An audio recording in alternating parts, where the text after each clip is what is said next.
Today I want to talk to you about self-talk.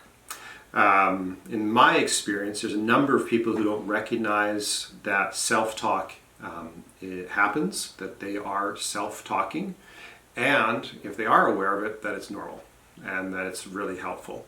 Sometimes when we are aware of self-talk, it's because we see how very unhelpful it is, but it can be turned around, as often is the case with lots of things that take place in our thinking, to be of benefit to us.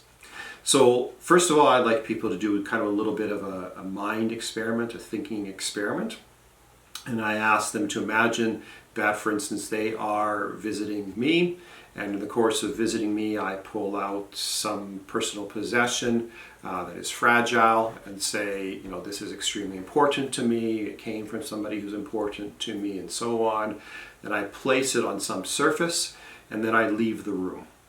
And while I have left the room, my visitor is moving around and bumps this item. It falls to the ground and crashes and shatters. And the quick reaction that takes place right there is probably an example of self-talk. Okay, so what would you probably say in a situation like that? For some people, it's nice and simple. They are going to say something to themselves that is an example of name calling. It's going to be swearing. They are going to talk themselves down. They're going to insult themselves. So those kinds of things. Other people are much more reasonable, and we'll talk about that a little bit as well. But that reaction shows us negative, unhelpful, hurtful self-talk. I also lots of times like to tell people that of all the people who tell us something, I think it's ourselves that we believe the most. And we might not actually, acknowledge that. We might not think it's true. But I think that what we say to ourselves, we consider to be one of the fullest expressions of truth. And so that's important, that if we are speaking to ourselves in a way that is going to hurt, that we do something about that. So self-talk, when we're looking at self-talk that's of benefit, I think it usually has, when I speak about it, it has three qualities. Okay, so the first quality is that it is personal. And you'd think that with self-talk, obviously it's always personal. And if it is self-talk, it is personal. But that's just a way of trying to differentiate whether or not we're talking about self-talk.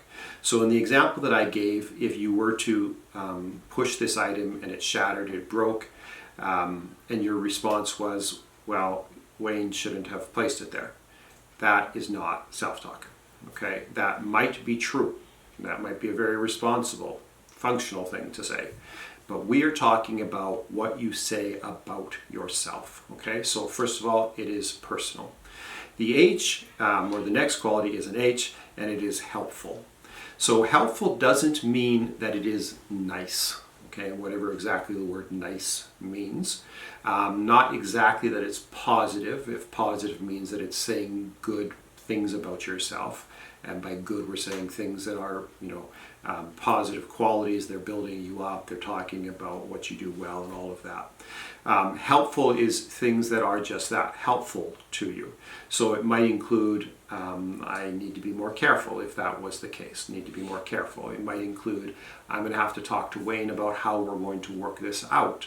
I will have to see if there's something I can do to make up for this. Whatever. Okay, so helpful. And then T, the last quality, stands for true. And true means that it represents reality, or you believe that it could. Okay, that is that you believe it could be true. It could happen in reality.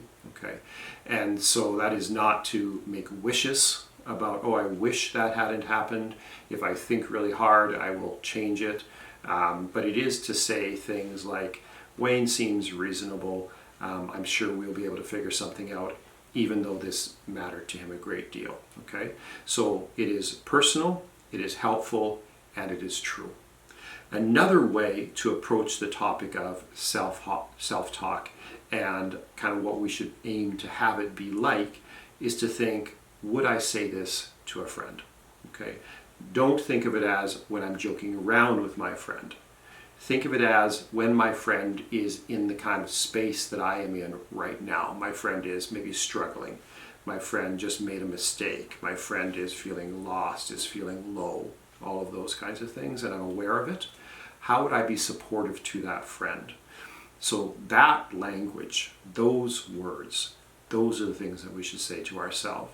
If we are not being supportive to ourselves, I think it's fair to say that, at least if we've got good, functional friendships, that's not how we would speak to somebody that we care about. So if we would not say that to someone else, neither should we say that to and about ourselves. I think this is an important thing for you to remember as you are looking at your next struggles.